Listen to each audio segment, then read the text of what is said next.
হনুমানটি খাবারের সন্ধানে আসেনি, বরং সে এসেছে নিজের আহত হাতের চিকিৎসা করাতে।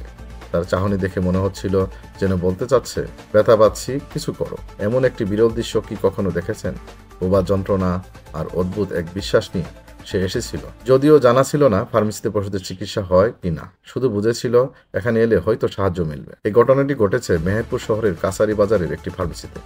ফার্মেসির কর্মচারীরা তখন ব্যস্ত ছিলেন তাদের কাজে। হঠাৎ একটি পূর্ণবয়স্ক হনুমান ফার্মেসির ভিতরে ঢুকে পড়ে।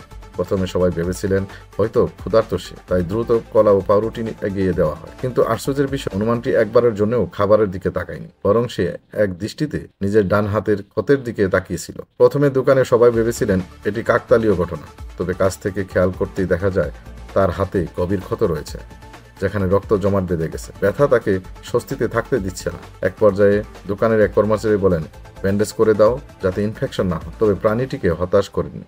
দ্রুত ব্যান্ডেজ ও অ্যান্টিসেপটিক দিয়ে ক্ষতস্থান পরিষ্কার করে দেওয়া হয়। চিকিৎসা পেয়ে যেন স্বস্তির নিঃশ্বাস ফেলল হনুমানটি।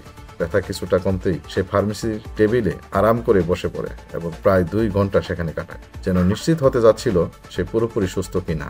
এক সময় ব্যথা কিছুটা সহনীয় হয়ে এলে হনুমানটি ধীরে ধীরে নেমে আসে, এক পা করে দোকান থেকে বেরিয়ে যায়। সাধারণত হনুমানরা খাবারের সন্ধানে মানুষের কাছে আসে, কিন্তু এই হনুমানটি চিকিৎসার জন্য ঔষধের দোকানে এসেছে। এটি কি এক বিরল ঘটনা। মেহেরপুর জেলার হনুমানের সংখ্যা প্রায় আনুমানিক 70 থেকে 80।